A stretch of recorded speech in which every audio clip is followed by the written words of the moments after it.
ಗುರುರ್ಬ್ರಹ್ಮ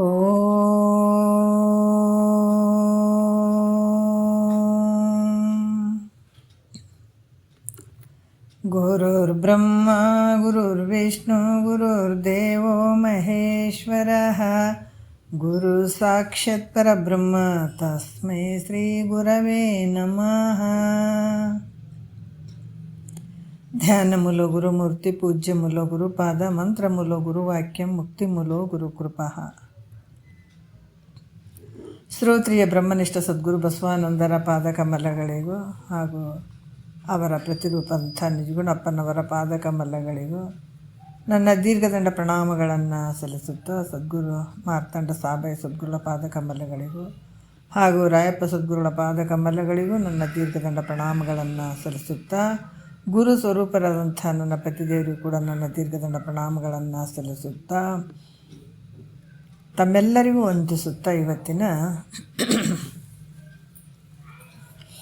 ಕೈವಲ್ಯ ಪದ್ಧತಿ ಭಾಳಷ್ಟು ವಿಶೇಷವಾದಂಥದ್ದು, ನಿಜಗುಂಡ್ರು ಹೇಳಿದಂಥದ್ದು ಕೈವಲ್ಯ ಪದ್ಧತಿ ನಾವು ನೋಡ್ತಾ ಇದ್ದೀವಿ. ಈ ಕೈವಲ್ಯ ಪದ್ಧತಿ ಒಳಗೆ ನೀತಿ ಕ್ರಿಯಾಚರ್ಯಸ್ಥಲ 14ನೇ ಪದ ಭಾಳ ವಿಶೇಷವಾಗಿರುವಂಥದ್ದು. ಇಲ್ಲಿ ಭಾಳಷ್ಟು ವಿಚಾರಗಳನ್ನು ಹೇಳ್ತಾರೆ. ಕೈವಲ್ಯ ಅಂತಂದ್ರೆ ಮುಕ್ತಿ, ಪದ್ಧತಿ ಅಂದ್ರೆ ದಾರಿ. ಮುಕ್ತಿಯನ್ನು ಅಪೇಕ್ಷೆ ಪಡುವಂಥ ಮುಮುಕ್ಷುಗಳಿಗೆ ಇದು ಒಂದು ದಾರಿಯನ್ನು ತೋರಿಸುವಂಥದ್ದು ನಿಜಗುಂಡ್ರ ಒಂದು ವಿಚಾರಗಳು ಇದರಲ್ಲಿ. ಅಂದ್ರೆ ವೇದ ಉಪನಿಷತ್ತುಗಳ ಒಂದು ಸಾರನೇ ಈ ಒಂದು ಕೈವಲ್ಯ ಪದ್ಧತಿ ಒಳಗಿದ್ದಾವೆ. 14ನೇ ಪದದಲ್ಲಿ ಕೂಡ ಹೇಳ್ತಾರೆ, ಸಂಗತವಾಗಿ ಜೋಡಿಸಿ ಪೇಳಿದ ಉತ್ತರದ ಇಂಗಿತವನು ಅರಿತು ನಡೆವನೇ ಬಲ್ಲವನು ಅಂತ ಹೇಳಿದರು. ಯಾಕಂದ್ರೆ ಈ ಪ್ರಶ್ನವನ್ನು ಹೇಳಿದಾರ ಮತ್ತು ಅದಕ್ಕೆ ಉತ್ತರವನ್ನು ಜೋಡಿಸಿದಾರ. ಆ ಉತ್ತರದ ಮರ್ಮವನ್ನು ಯಾರು ಅರಿತು ಅದರ ಪ್ರಕಾರ ನಡ್ಕೋತಾರೋ ಅವರಿಗೆ ಬಲ್ಲವರು ಅಂತ ಹೇಳಿದರು. ಈಗ ಮತ್ತೆ ನಾವು ಮುಂದಿನ ವಿಚಾರದಲ್ಲಿ 3ನೆಯ ನುಡಿಯಲ್ಲಿ ಹೇಳ್ತಾರೆ, ತಳುವುದೇ ಮಾಳ್ಪದಾವುದು ಭವಾರಣ, ಅಗ್ಗಳಿಕೆ ಆವುದು ಸುಚರಿತ್ರ, ಈ ಮನುಜ ಕುಲ ಜನನದ ಲಾಭವುದು ಆನಾರೆಂದು ತಿಳಿಯುವುದು, ವೀರವಾವುದು ಕಂತು ವಿಜಯ ಅನ್ನುವಂಥದ್ದು ಈ 3ನೆಯ ನುಡಿಯಲ್ಲಿ ಹೇಳ್ತಾ ಇದ್ದಾರೆ. ನಿನ್ನೆ ಒಂದು ಸ್ವಲ್ಪ ಬಂದಿದೆ, ತಳುವುದೇ ಮಾಳ್ಪುದಾವುದು ಭವಾರಣ. ಯಾಕಂದ್ರೆ ಮನುಷ್ಯ ಜನ್ಮ ಬರುವುದೇ ಅಪರೂಪ, ಅದಕ್ಕೆ ಜಂತು ನಮ್ಮ ನರಜನ್ಮ ದುರ್ಲಭಮ್ ಅಂತ ಹೇಳ್ತಾರೆ. ಸಕಲ ಜೀವರಾಶಿಗಳಲ್ಲಿ ಮನುಷ್ಯನ ಜನ್ಮ ಬರುವಂಥದ್ದು ಬಹಳ ದುರ್ಲಭ ಐತೆ. ಈ ಹುಟ್ಟಿ ಬಂದ ನಂತರ ಈ ಜನನ ಮರಣ ಅನ್ನುವಂಥ ಅತ್ಯಂತ ದುಃಖ ನಿವೃತ್ತಿ ಮಾಡ್ಕೊಳ್ಳುವಂಥದ್ದು ಯೋಗ್ಯ ಐತೆ. ಯಾವುದರಲ್ಲಿ? ಮನುಷ್ಯನ ಜನ್ಮದಲ್ಲಿ. ಇದು ಬಿಟ್ಟರೆ ಮತ್ತು ಪ್ರಾಣಿ ಪಕ್ಷಿಗಳು, ಗಿಡ ಮರಗಳು, ದೇವತಾದಿ ಶರೀರಗಳು ಇವುಗಳಲ್ಲಿ ಮುಕ್ತಿಯನ್ನು ಪಡ್ಕೊಳಕ್ಕಾಗ್ತದೆ ಅಂದ್ರೆ ಆಗಂಗಿಲ್ಲ. ಮಾನವ ಶರೀರದಲ್ಲಿ ಮಾತ್ರ ಇಂಥ ಮುಕ್ತಿಯನ್ನು ಪಡ್ಕೊಳ್ಳಿಕ್ಕೆ ಸಾಧ್ಯ. ಅದಕ್ಕೆ ಇಲ್ಲಿ ಕೂಡ ಹೇಳ್ತಾರೆ, ಅವರು ಭಾಳಷ್ಟು ವಿಚಾರಗಳನ್ನು ಹೇಳ್ತಾರೆ. ಈ ಶರೀರ ಕೂಡ ನೋಡೋಣ, ಮುಂದೆ ನೋಡೋಣ್ರಿ, ಸ್ವಲ್ಪ ದಿವಸ ಹೋಗಲಿ, ಮತ್ತು ಎಲ್ಲ ಮಕ್ಕಳು ಮರಿಗಳದು ಮೊಮ್ಮಕ್ಕಳದು ಎಲ್ಲರದು ಮದುವೆ ಮಾಡಿ ನೋಡಮ್ಮ ಅಂತಂದ್ರೆ ಈ ಶರೀರ ಅಲ್ಲಿ ತನಕ ಇರ್ತದೆ ಏನಂದರೆ ಇಲ್ಲ. ಇದಕ್ಕೆ ಶರೀರ ಅನ್ನುವಂಥದ್ದು ಹೆಂಗೆ ಐತಪ್ಪ ಅಂದ್ರೆ ಕ್ಷಣಿಕವಾಗಿರುವಂಥದ್ದು, ಭಾಳ ವರ್ಷ ಬರ್ತದೆ ಅನ್ನುವಂಥ ನಿಯಮ ಕೂಡ ಇಲ್ಲ ಇದಕ್ಕೆ. ಅದಕ್ಕೆ ನೀರ ಮೇಲಿನ ಗುರುಳೆ ಅದು ಭಾಳ ಸ್ಥಿರವಾಗಿರ್ತದೇನು ಅಂದ್ರೆ ಅಸ್ಥಿರ ಅದು. ಅದ್ರಂಗೆ ಈ ಶರೀರ ಕೂಡ ಹೆಂಗೈತಪ್ಪ ಅಂತಂದ್ರೆ ನೀರ ಮೇಲಿನ ಗುರುಳೆ ಥರ ಇದು ವಿಚಾರ ಮಾಡಿದರೆ ಸತ್ಯ ಏನು ಅಂದ್ರೆ ಮಿಥ್ಯವಾಗಿರುವಂಥದ್ದು. ಮತ್ತು ನಿನ್ನ ಚಿತ್ತು ಅಂದ್ರೆ ನಿನ್ನ ಮನಸ್ಸು ಕೂಡ ಅದು ಯಾವಾಗಲೂ ನಿನ್ನ ಅಧೀನದಲ್ಲಿರ್ತದೇನೋ ಅಂದರೆ ಇರೋಂಗಿಲ್ಲ. ಅದಕ್ಕೆ ಯಾವುದಾದ್ರೂ ಒಂದು ರೋಗ ಪ್ರಾಪ್ತಿ ಆಯಿತು ಅಂತಂದ್ರೆ ಮುಗಿದೋಯ್ತು, ಅದರಲ್ಲೇ ಮುಳುಗಿಬಿಡ್ತದೆ ಈ ಮನಸ್ಸು ಅಲ್ಲ. ಇನ್ನು ಮುಪ್ಪಾವಸ್ಥೆಯಲ್ಲಿ ಅಂತೂ ಆಗ್ತದೆ ನೋಡ್ರಿ. ಅದಕ್ಕೆ ಇವೆಲ್ಲ ಬಾಲ್ಯದಲ್ಲಿ ಆಗಿರ್ಬೋದು, ಯೌವನದಲ್ಲಿ ಆಗಿರ್ಬೋದು, ಮುಪ್ಪಿನಲ್ಲಿ ಆಗಿರ್ಬೋದು, ಆಯಾ ರೀತಿಯಿಂದ ಜೋಡಿಸಿಬಿಟ್ಟಿದ್ದಾನೆ ಭಗವಂತ. ಅದ್ರ ಜೊತೆ ನಾವು ಇದನ್ನು ತಿಳ್ಕೊಳ್ಬೇಕಾಗ್ತದೆ. ಮತ್ತು ನಮ್ಗೆ ಸಪ್ರೇಟ್ ಸಮಯ ಇಟ್ಟನೇನ್ರಿ ಪರಮಾರ್ಥವನ್ನು ಮಾಡ್ಕೊಳ್ಳಿಕ್ಕೆ, ನಾನು ಯಾರಿದ್ದೀನಿ ಅಂತ ತಿಳ್ಕೊಳ್ಳಿಕ್ಕೆ ಒಂದು ಸಪ್ರೇಟ್ ಆದಂಥ ಒಂದು ಸಮಯವನ್ನು ಇಟ್ಟಿದ್ದಾನೆ ಅನ್ನೋದ್ರೆ ಇಲ್ಲ. ಅದಕ್ಕೆ ಇಲ್ಲಿ ಯೌವನ ಒಂದು ಸಂದರ್ಭದಲ್ಲಿ ಮತ್ತು ಅಂಥ ಒಂದು ಸಂದರ್ಭದಲ್ಲೇ ಇದನ್ನು ನಾವು ಮಾಡ್ಕೊಂಡು ಹೋಗ್ಬೇಕಾಗ್ತದೆ. ಯಾಕಂದ್ರೆ ಕೇಳುವಂಥ ಭಾವ ಇರಬೇಕು, ಶರೀರ ಸ್ವಲ್ಪ ಗಟ್ಟಿ ಇರಬೇಕು. ಗಟ್ಟಿ ಅಂದರೆ ಕಿವಿ ಕೇಳುವಂಗಿರಬೇಕು. ಅದು ಮತ್ತು ಯಾವ ಒಂದು ರೋಗ ಇರಬಾರ್ದು. ಯಾಕಂತಂದ್ರೆ ಮನಸ್ಸು ಯಾವುದೋ ಒಂದು ರೋಗ ಬಂತಾರೆ ಮನಸ್ಸು ಅದರಲ್ಲೇ ಹೋಗ್ಬಿಡ್ತದೆ. ಹಾಗಾಗಿ ಈ ಮುಪ್ಪಾವಸ್ಥೆಯಲ್ಲಿ ಏನಾಗ್ತದೆ ಅಂತಂದ್ರೆ ಒಂದು ರೋಗ ಶರೀರಕ್ಕೆ ಭಾಳಷ್ಟು ರೋಗಗಳು ಬರಲಿಕ್ಕೆ ಶುರುವಾಗ್ತಾವೆ, ಪ್ರಾಪ್ತ ಆಗ್ತಾವೆ. ಮುಪ್ಪಾವಸ್ಥೆಯಲ್ಲಿ ಏನು ಮಾಡ್ಕೊಳಕ್ಕೆ ಆಗ್ತದೆ ಅನ್ನಲ್ಲಿ ಮರಣಾವಸ್ಥೆಯಲ್ಲಿ ಇದು ಸಾಧ್ಯವೇ ಇಲ್ಲ. ಈ ಬ್ರಹ್ಮಜ್ಞಾನವನ್ನು ಪಡಿಬೇಕಂತ ಮರಣಾವಸ್ಥೆಯಲ್ಲಿ ಮುಪ್ಪಾವಸ್ಥೆಯಲ್ಲಿ ಇದು ಆಗಂಗಿಲ್ಲ. ಭಾಳಷ್ಟು ಈ ಮರಣಕ್ಕೆ ಹತ್ರ ಸಂದರ್ಭ ಮುಪ್ಪಾವಸ್ಥೆ ಇರ್ತಲ್ಲ ಅಂಥಲ್ಲಿ ಆ ಸಂದರ್ಭದಾಗ ಆಗ್ತದೆ ಅಂದ್ರೆ ಆವಾಗ ಕೂಡ ಕಷ್ಟ ಆಗ್ತದೆ. ಅಂದ್ರೆ ಶರೀರ ಒಂದು ಸುಸ್ಥಿರವಾಗಿದ್ದಾಗ ಅಂಥ ಕಾರಣದಲ್ಲಿ ಮತ್ತು ಮುಪ್ಪು ಮರಣಗಳು ದೂರ ಇರೋದ್ರೊಳಗೆ ಇನ್ನೂ ಸ್ವಲ್ಪ ದೂರ ಅದಾವ. ಅದಕ್ಕೆ ಈ ಸಮಯ ಯಾವಾಗದ ಆಯುಷ್ಯ ಇರುವ ಮಟ್ಟ ನಿಮ್ಗೆ ಸಮಯ ಐತಿ ನೋಡ್ರಿ ಅಂತಿದ್ರು ಗುರುಗಳು. ಅದಕ್ಕೆ ಈ ಆಯುಷ್ಯ ಇನ್ನೂ ಸ್ವಲ್ಪ ದೂರ ಅದಾವಂತ ಅನ್ನೋದ್ರಾಗ ನಾವು ಹುಟ್ಟು ಸಾವನ್ನು ನಾಶ ಮಾಡಿಕೊಳ್ಳುವಂಥದ್ದು ಭಾಳ ಯೋಗ್ಯ ಅದಂತ ಹೇಳ್ತಾರೆ ಅವರು. ಅದಕ್ಕೆ ನಾಳೆ ನಾಡ್ದಂತ ಗುರುನು ಹೇಳಬಾರ್ದು. ಗುರುನು ನೋಡ್ರಿ ಅದಕ್ಕೆ ಅಂದು ಹಿಂದೆನ್ನದೆ ಬಂದನ ಕಳಿಯೋ ತಂದೆ ಮಾರ್ತಂಡರ ಪಾದವ ಪಿಡಿಯೋ ಬಂಧದ ವೈದ್ಯ ಶ್ರೀ ಗುರುವಿನ ಅರಿಯೋ ಸಂಸಾರ ತಿಳಿಯೋ ನೀ ಕನಸಿನ ಪರಿಯೋ. ಅದಕ್ಕೆ ಈ ಶಿಷ್ಯ ಆದವನು ನಾಳೆ ನಾಡ್ದು ಕೇಳ್ತೀನಿ ಅನ್ನಬಾರ್ದು, ಗುರು ಆದವನು ನಾಳೆ ನಾಡ್ದು ಹೇಳ್ತೀನಿ ಅನ್ನಬಾರ್ದು. ಯಾಕಂದರೆ ಶರೀರ ಶಾಶ್ವತ ಅಲ್ಲ. ಹಂಗಾಗಿ ಇಲ್ಲಿ ಕೂಡ ಈ ಒಂದು ಆಯುಷ್ಯ ಇರುವ ಸಂದರ್ಭದಲ್ಲೇ ಯಾಕಂದ್ರೆ ಅಂಥ ಟೈಮ್ನಲ್ಲೇ ನಾವು ಇಂಥ ಹುಟ್ಟು ಸಹ ಅತ್ಯಂತ ದುಃಖ ನಿವೃತ್ತಿ ಮಾಡ್ಕೊಳ್ಳಿಕ್ಕೆ ಸಾಧ್ಯ ಅದು. ಇಲ್ಲಾಂದ್ರೆ ಹಂಗಾಗಂಗಿಲ್ಲ. ಕೆಲವೊಂದು ಸಂದರ್ಭದಲ್ಲಿ ಇಂಥವೆಲ್ಲ ಸಮಯಗಳು ಬರ್ತಾವೆ. ಇದು ಪುಣ್ಯದ ಸಮಯ ಅನ್ಬೇಕು. ರೊಕ್ಕ ರೂಪಾಯಿ ಜಾಸ್ತಿ ಸಿಕ್ಕಿತ್ರಿ, ಒಂದು 4 ಮನೆ ಕಟ್ಸಿದೆ, ಅದು ಭಾಳ ಪುಣ್ಯ ರೀ ಅಂತಲ್ಲ. ಯಾವಾಗ ಇಂಥ ಗುರುವಾಕ್ಯಗಳು ನಮ್ಮ ಕಿವಿಗೆ ಬಡಿಯಾಕತ್ಯಾವ ಸಿಕ್ಕಾವ ಅಂತಂದ್ರೆ ನಾವಿದು ಭಾಳ ಪುಣ್ಯದ ಸಮಯ ಅನ್ನಬೇಕು. ಮತ್ತು ಎಲ್ಲ ಟೈಮ್ನಲ್ಲಿ ಇಂಥವು ಸಿಗ್ತಾವೆ ಅಂದರೆ ಇಂಥ ಎಲ್ಲ ಟೈಮ್ನಲ್ಲೂ ಸಿಗಂಗಿಲ್ಲ. ಸಿಕ್ಕಾಗ ನಿನ್ನ ಶರೀರ ಸದೃಢ ಇರೋಂಗಿಲ್ಲ, ನಾನಾ ರೀತಿಯಿಂದ ಆಗ್ತಾವೆ. ಅದಕ್ಕೆ ಗಾಳಿ ಬೀಸಿದಾಗ ತೂರಿಕೊಳ್ಳಿರೋ ಅಂತ ಹೇಳ್ತಾರೆ. ಅವಾಗ ರಾಶಿ ಮಾಡ್ಬೇಕಾದ್ರೆ ಗಾಳಿ ಬೀಸಿದಾಗ ರಾಶಿ ಮಾಡ್ಕೊಂಬಿಡು ಅನ್ನುವಂಥದ್ದು ವಿಚಾರ ಇಲ್ಲಿ. ಮತ್ತು ಅಗ್ಗಳಿಕೆ ಯಾವುದು? ಸುಚರಿತ್ರವು ಅಂತ ಹೇಳ್ತಾರೆ ಅವರು. ಅಗ್ಗಳಿಕೆ ನೋಡ್ರಿ ಏನು ಹೇಳ್ತಾರೆ ಅವರು ಅಂತಂದ್ರೆ ಭಾಳ ವಿಶೇಷವಾಗಿ ಅವರು ಹೇಳ್ತಾರೆ ಅಗ್ಗಳಿಕೆ ಯಾವುದು, ಸುಚರಿತ್ರ ಅನ್ನುವಂಥದ್ದು. ಭಾಳಷ್ಟು ನಿಜಗೊಂಡ್ರು ಇಲ್ಲಿ ಹೇಳ್ತಾರೆ. ಯಾಕಂತಂದ್ರೆ ಒಂದು ಸುವಿಚಾರ ಅನ್ನುವಂಥದ್ದು, ಒಳ್ಳೆಯ ಆಚರಣೆ ಅನ್ನುವಂಥದ್ದು. ಅಂದ್ರೆ ಅಗ್ಗಳಿಕೆ ಅಂದರೆ ದೊಡ್ಡಸ್ತಿಕೆ ಯಾವುದು ಅಂತಂದ್ರೆ ಅವ್ರು ಹೇಳ್ತಾರೆ ಒಳ್ಳೆಯ ಆಚರಣೆಯಿಂದ ಕೂಡಿಕೊಂಡಿರುವಂಥದ್ದು. ಈ ರೀತಿಯಾಗಿ ಇದು ಒಂದು ದೊಡ್ಡ ಸ್ಥಿತಿ ಅಂತ ಹೇಳಿಸಿಕೊಡ್ತದೆ.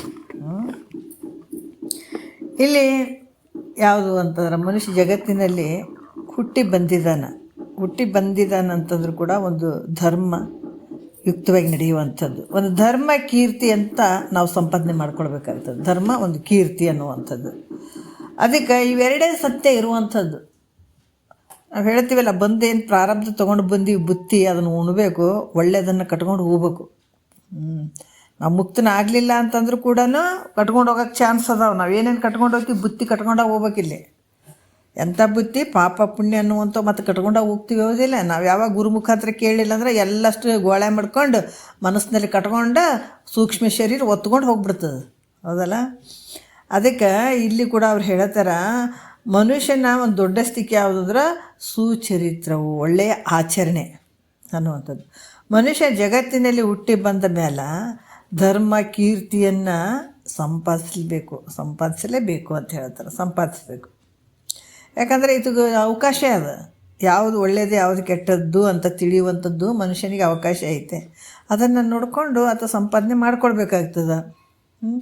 ಮತ್ತು ಇವೆರಡು ಬಿಟ್ಟರೆ, ಧರ್ಮ ಕೀರ್ತಿ ಇವೆರಡು ಬಿಟ್ಟರೆ ಸತ್ಯವಾದಂಥವು, ಇವೆರಡು ಸತ್ಯ ಆದಂಥವು. ಇವೆರಡನ್ನು ಬಿಟ್ಟರೆ ಉಳಿದು ಏಟು ಗಳಿಸಿದ್ರು ಕೂಡ ಅವು ನಷ್ಟಾಗಿ ಹೋಗ್ತಾವೆ. ಅವು ಯಾವ ಶಾಶ್ವತ ಅಲ್ಲ.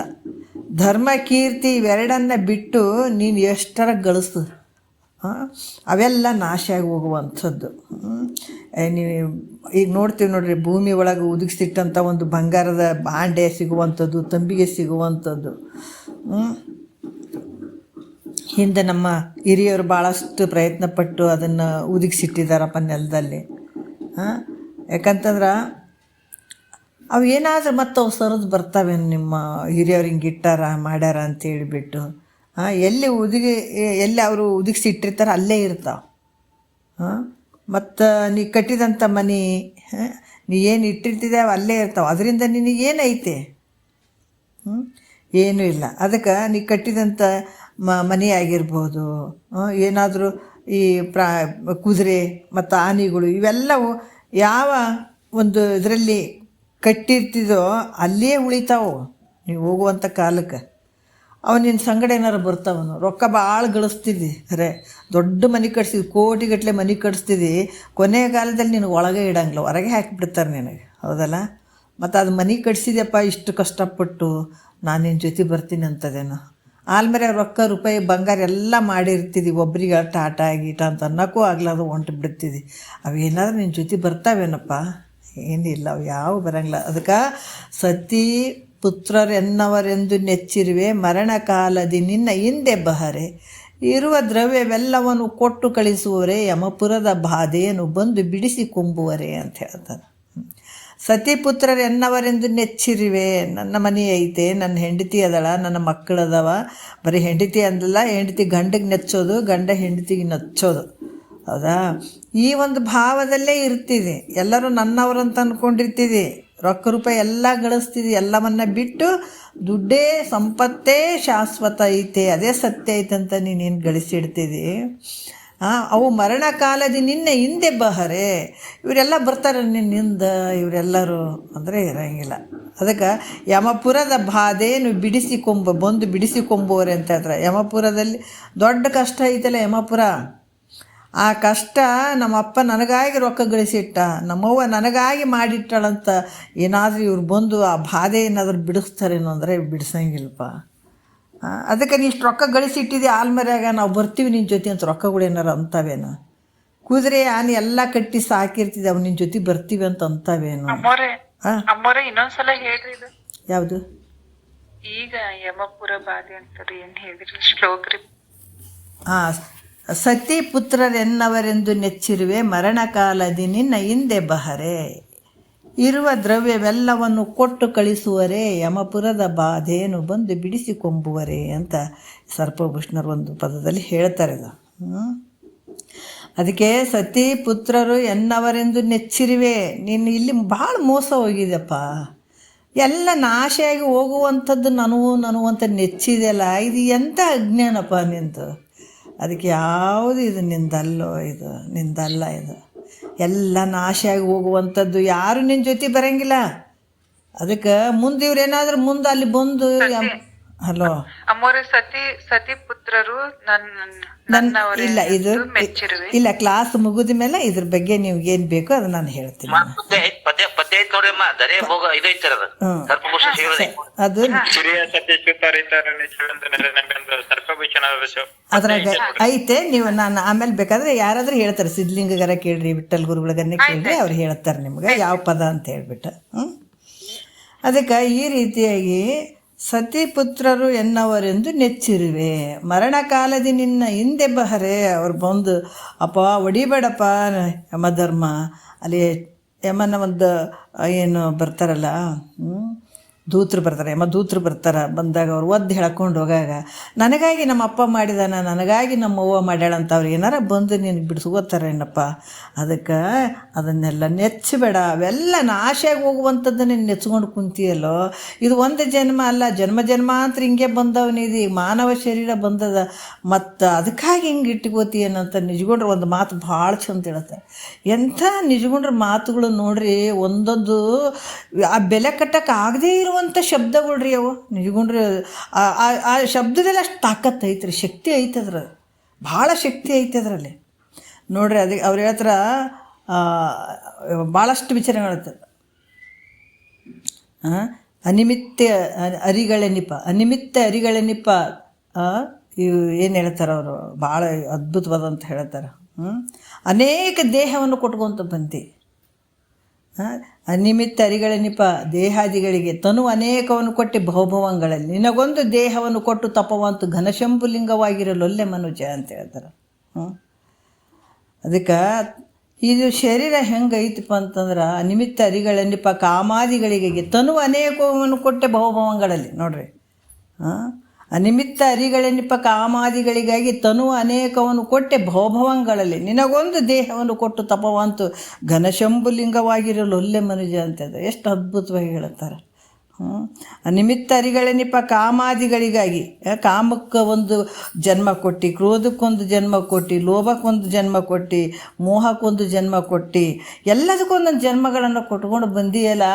ಈ ಜನ್ಮ, ಈ ಮಾನವ ಜನ್ಮ ನನಗಾಗಿ ಬಳಸ್ಕೋಬೇಕಂತ ನಿನಗೆ ಬುದ್ಧಿ ಬರಂಗಿಲ್ಲ. ನಿನಗೆ ಏನು ಅದ್ಭುತವಾಗಿ ಹೇಳ್ತಾರೆ. ಅದಕ್ಕೆ ಈ ರೀತಿಯಾಗಿ ಈ ಶರೀರವನ್ನು ನಿನಗಾಗಿ ಬಳಸ್ಕೋ, ಉಳಿದುವೆಲ್ಲ ನಾಶ ಹೋಗುವಂಥವು ಅವು ನನವು ನಂತ ಅದನ್ನು ನೆಚ್ಕೊಂಡು ಕುಂತಿಯಲ್ಲ, ಅವು ಒಂದಲ್ಲ ಒಂದು ಸಲ ನಿನಗೆ ದುಃಖ ಕೊಡ್ತಾವ. ಹಾಗಾಗಿ ಯಾರು ನೀನು ಹೋಗ್ಬೇಕಾದಾಗ ನಿನ್ನಿಂದ ಯಾರು ಬರಂಗಿಲ್ಲಪ್ಪ. ಅದಕ್ಕೆ ನೀನು ಪ್ರೇಮದಿಂದ ಈ ಶರೀರವನ್ನು ಬೆಳೆಸಿರ್ತಿದ್ದಿ, ಹೌದಿಲ್ಲ? ಈ ಶರೀರ ಚಂದ ಇರಲಿ ಅಂಥೇಳಿ ಹುಟ್ಟಿನಿಂದ ಸಾಯೋವರೆಗೂ ಈ ಶರೀರಕ್ಕೆ ತಿನ್ನಿಸೋದು, ಉಣಿಸೋದು, ಚಂದ ಕಾಣಲಿ ಅಂಥೇಳಿ ಎಲ್ಲ ಮಾಡ್ತೀವಿಲ್ಲ ನಾವು. ನಮ್ಮ ವಿಚಾರನೇ ಹೇಳ್ತಾರೆ, ಬೇರೆಯವ್ರ ವಿಷಯ ಹೇಳಕತ್ತಿಲ್ಲ. ಆದ್ರೆ ಇಷ್ಟು ಚಂದ ಪ್ರೇಮದಿಂದ ಬೆಳೆಸಿದಂಥ ಶರೀರ ಕೂಡ ನಿನ್ನಿಂದ ಬರ್ತದೆ ಅನ್ನೋದ್ರ ಬರಂಗಿಲ್ಲ. ಅದಕ್ಕೆ ಅದು ಕೂಡ ಬರಂಗಿಲ್ಲ. ಅದು ಇಲ್ಲೇ ಭೂಮಿಯಲ್ಲೇ ಬಿದ್ದು ಹೋಗಿಬಿಡ್ತದೆ ಹೊರತಾಗಿ ಅದು ನಿನ್ನ ಜೊತೆ ಬರಂಗಿಲ್ಲ. ಅದು ಭೂಮಿಯಲ್ಲಿ ಬಿದ್ದು ಅಥವಾ ಬೆಂಕಿಯಲ್ಲಿ ಬಿದ್ದು ನಷ್ಟ ಆಗಿಬಿಡ್ತದೆ. ಆದ್ರೆ ನೀನು ಒಬ್ಬನೇ ಮಾತ್ರ ಈ ಪುಣ್ಯ ಪಾಪ ಈ ಕರ್ಮಗಳನ್ನು ಕರ್ಮಕ್ಕನುಸಾರವಾಗಿ ಇವನ್ನೆಲ್ಲ ಇಟ್ಕೊಂಡು ನೀನೇ ಹೋಗ್ತಿ. ಯಾವ ನಿನ್ನ ಜೊತೆ ಬರಂಗಿಲ್ಲ. ನೀ ಮಾಡಿದಂಥದ್ದು ಏನದ, ನೀನೊಬ್ಬನೇ ಈ ಪುಣ್ಯ ಪಾಪ ರೂಪ ಕರ್ಮಕ್ಕನುಸಾರವಾಗಿ ಮತ್ತೆ ಹೊರಟು ಹೋಗ್ತಿದೆ. ಅದರಿಂದ ಪರಲೋಕದಲ್ಲಿ ಮತ್ತು ಮುಂದಿನ ಜನ್ಮಾದಿಗಳಲ್ಲಿ ಈ ಸುಖವನ್ನು ಹೊಂದಬೇಕಾದ್ರೆ ಮತ್ತು ಮುಂದೆ ನಾವು ತಿಳ್ಕೊಬೇಕು. ಭಾಳ ವಿಚಾರಗಳು ಭಾಳ ಅದಾವಿಲ್ಲಿ. ಹೌದಪ್ಪ, ಏನು ರೊಕ್ಕ ರೂಪಾಯಿ ಭಾಳ ಅದಾವ್ರಿ, ನಮಗೇನು ಕಡಿಮೆ ಆಗಿಲ್ಲ ಅಂದ್ರೆ ಉಂಡು ತಿಂದು ಸಾಯೋವರೆಗೂ ಜೀವನ ಮಾಡಬೇಡ ಅನ್ನಂಗಿಲ್ಲ, ಹೌದಾ? ಎಲ್ಲ ಮಜಾ ಮಾಡಿ ಸತ್ಕೊಂಡು ಹೋಗೋಣ. ಆದರೆ ಯಾವಾಗ ಮುಂದಿನ ಜನ್ಮಗಳು ಇಲ್ಲ ಅಂದಾಗ, ಆದರೆ ಹಿಂಗಿಲ್ಲೇ. ಅದಕ್ಕೆ ಬಾಲಕ ತರುಣ ಜರಜೀರ್ಣ ರೂಪಾಗಿ ಮೇಲೆ ನರಕಿಯಾಗಿ ಬಳಕಿ ಕ್ರಮದೋಳು ತಾಳಲಾರೆನು ತನುವನು ಶಂಭುಲಿಂಗವೇ ಪಾಲಿಸೆಂದರಿಗೆ ಭಿನ್ನೈಪಿ ಭೀತಿಯೋನಂದ್ರೆ ನಿಜಗೊಂಡ್ರು. ಆ ಬಾಲಕ ತರುಣ ಜರಜೀರ್ಣ ರೂಪಾಗಿ ಮತ್ತು ಮ್ಯಾಲ ನರ್ಕ ಐತೆ. ಹಾಗಾಗಿ ಅಲ್ಲಿ ಕೂಡ ಭಾಳ ಕಷ್ಟ ಐತೆ. ಪರಲೋಕದಲ್ಲಿ ಅಂದರೆ ಮುಂದಿನ ಜನ್ಮಾದಿಗಳಲ್ಲಿ ನೀನು ಸುಖವನ್ನು ಹೊಂದಬೇಕಾದ್ರೆ ಉತ್ತಮ ಆಚರಣೆಯನ್ನು ಒಂದು ಮುಂದಿನ ಒಂದು ಪರಲೋಕದಲ್ಲಿ ನಿನಗೆ ಒಳ್ಳೇದಾಗಬೇಕಾಗಿತ್ತಪ್ಪ, ನೀನು ಖುಷಿಯಿಂದ ಇರಬೇಕಾಗಿತ್ತಂದ್ರೆ ಒಳ್ಳೆಯ ಆಚರಣೆಯಿಂದ ನಡ್ಕೊಳ್ಬೇಕಾಗ್ತದ. ಮತ್ತು ಇಲ್ಲಿ ಕೂಡ ಯಾವುದಂತಂದ್ರೆ ಉಪಕಾರ ಮಾಡುವಂಥದ್ದು. ಅದಕ್ಕೆ ಅವ್ರು ಹೇಳ್ತಾರೆ, ಅತಿಥಿಗಳಿಗೆ ಅನ್ನ ಕೊಟ್ಟವನಲ್ಲ, ಅತಿಥಿಗಳಿಗೆ ಅನ್ನ ಕೊಟ್ಟವನಲ್ಲ, ಪರ ಸತಿಯರ ಸಂಗವ ಬಿಟ್ಟವನಲ್ಲ, ಮತಿಹೀನ ನಾನಾಗಿ ಮರುಳಾದೆನು ದೇವ ಗತಿಯಾವುದಿನ್ನು ಗರುಡ ಗಮನ ಕೃಷ್ಣ. ಇಷ್ಟು ಯಾಕಂತಂದ್ರೆ ಅದು ಮಾಡಿಲ್ಲ ಹಿಂದಿನ ಜನ್ಮದಲ್ಲಿ, ಮಾಡಲಾರ್ದಕ್ಕಾಗಿ ಇವೆಲ್ಲ ಜನ್ಮಗಳು ಬಂದವೀಗ. ಅದಕ್ಕೆ ಇವಾಗಾರ ಏನು ಮಾಡು, ಇರಲಾರ್ದವರಿಗೆ ವಸ್ತ್ರ ಅನ್ನುವಂಥದ್ದು, ದಾನ ಧರ್ಮ ಮಾಡುವಂಥದ್ದು, ಅನ್ಯರಿಗೆ ಉಪಕಾರ ಮಾಡುವಂಥದ್ದು. ಈ ರೀತಿಯಾಗಿ ಮಾತಾಡಬೇಕಾದ್ರೂ ಕೂಡ ಆದಷ್ಟು ಸತ್ಯವನ್ನು ಮಾತಾಡುವಂಥದ್ದು. ಮತ್ತು ಈ ಕಾಯ ವಾಚ ಮನಸ್ಸಿನಿಂದ ಅನ್ಯರಿಗೆ ಕಷ್ಟವನ್ನು ಕೊಡದೇ ಇರುವಂಗೆ ನೋಡ್ಕೊಳ್ಳುವಂಥದ್ದು. ಈ ರೀತಿ ಯಾಕಂದರೆ ಈ ರೀತಿ ನಡ್ಕೊಳ್ಳುವಂಥದ್ದು ಇದು ಒಳ್ಳೆಯ ಸುಚರಿತ್ರ ಅಂತ ಹೇಳಿ ಅನ್ನಿಸ್ಕೊಳ್ತದೆ, ಒಳ್ಳೆಯ ಆಚರಣೆ ಅಂತ ಅನ್ನಿಸ್ಕೊಳ್ತದೆ. ನಾವು ಶರೀರದಿಂದ ಆಗಿರ್ಬೋದು, ಮತ್ತು ವಾಣಿಯಿಂದಾಗಿರ್ಬೋದು, ಮನಸ್ಸಿನಿಂದಾಗಿರ್ಬೋದು, ಇನ್ನೊಬ್ಬರಿಗೆ ತೊಂದರೆ ಕೊಡಬಾರ್ದು. ಈ ರೀತಿ ಮಾಡುವಂಥದ್ದೇನು ಇದು ಕೂಡ ಒಳ್ಳೆಯ ಆಚರಣೆ. ನಿತ್ಯದಲ್ಲಿ ನಾವು ಶುದ್ಧವಾಗಿ ಏನು ಹೇಳ್ತಾರೆ, ನಿತ್ಯ ಕರ್ಮ ಅಂತ ಹೇಳ್ತಾರಲ್ಲ, ಶರೀರವನ್ನು ಸ್ವಚ್ಛವಾಗಿ ಇಟ್ಕೊಂಡು ಮತ್ತು ಪರಮಾತ್ಮನ ನಾಮಸ್ಮರಣೆ, ಧ್ಯಾನ ಇವೆಲ್ಲವುಗಳನ್ನು ಮಾಡಿ ಮನಸ್ಸನ್ನು ಶುದ್ಧಗೊಳಿಸ್ಬೇಕು. ಮನೆಯಾಗ ಸಾಮಾನುಗಳನ್ನು ನಾವು ತಿಕ್ಕಿ ತೊಳಿತೀವಿ, ಸಾಬೂನು ಹಾಕಿ ಮತ್ತು ಅವೇನೇನೋ ಪೌಡ್ರ್ ಹಾಕಿ ಎಲ್ಲ ತೊಳಿತೀವಿಲ್ಲ, ಸ್ವಚ್ಛ ಆಗ್ತಾವೆ. ಆದರೆ ನಮ್ಮ ಅಂತಃಕರಣ ಹೆಂಗೆ ಸ್ವಚ್ಛ ಆಗ್ಬೇಕು ರೀ? ನಮ್ಮ ಮನಸ್ಸು ಶುದ್ಧ ಹೆಂಗಾಗ್ಬೇಕು ರೀ? ಶುದ್ಧ ಆಗ್ಬೇಕಾದ್ರೆ ಪರಮಾತ್ಮನ ಒಂದು ನಾಮಸ್ಮರಣೆ ಅನ್ನುವಂಥದ್ದು, ಸ್ತುತಿ ಮಾಡುವಂಥದ್ದು, ಧ್ಯಾನ ಮಾಡುವಂಥದ್ದು, ಮತ್ತು ಈ ಭಜನ್ಸ್ ಹೇಳ್ತೀವಲ್ಲ, ಭಜನೆ ಮಾಡುವಂಥದ್ದು. ಇವೆಲ್ಲ ಯಾಕೆ ಹೇಳ್ತಾರೆ ಮಹಾತ್ಮರು? ನಾವು ಹೇಳೋದೇ ಇಲ್ಲದ, ಈಗ ಬಾಯಿ ಐತೆ, ಧ್ವನಿ ಐತಿ, ಎಲ್ಲ ಐತಿ, ನಾವು ಹೇಳಂಗಿಲ್ಲ ಅಂತಂದ್ರೆ ಇದು ಬಾಯಿ ಧ್ವನಿನ ಒಂದೊಂದು ಸಲ ಹೋಗಿಬಿಡ್ತದೆ. ಮತ್ತು ಇರೋದ್ರಾಗ ಅದನ್ನು ಸ್ಮರಣೆ ಮಾಡಿರಿ ಅಂತ ಹೇಳ್ತಾರೆ ಅವರು.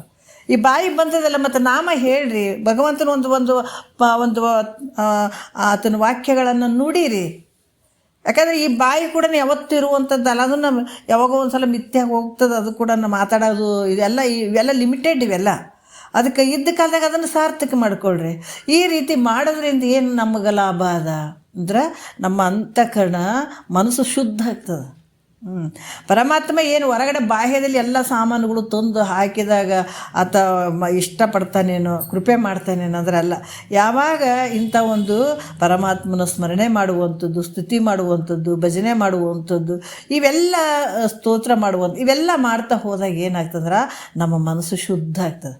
ಶುದ್ಧ ಆದಂಥ ಮನಸ್ಸಿನಲ್ಲೇ ಭಗವಂತ ನಿಲ್ಲುವಂಥದ್ದು, ಅದೇ ಮನಸ್ಸೇ ಭಗವಂತನ ರೂಪ ಆಗುವಂಥದ್ದು, ಬೇರೆ ಏನಿಲ್ಲ. ಯಾಕಂದ್ರೆ ಆ ಮನಸ್ಸು ಯಾವಾಗ ಶುದ್ಧ ಆಯ್ತಂದ್ರೆ ಅಲ್ಲೇ ಪ್ರಕಟ ಆಗಿಬಿಡ್ತಾನೆ. ಭಗವಂತ ಏನು ದೂರ ಇಲ್ಲ, ಭಾಳ ದೂರ ಏನಿಲ್ಲ, ಅದು ನಿನ್ನ ಕೈಯಲ್ಲೇ ಐತೆ.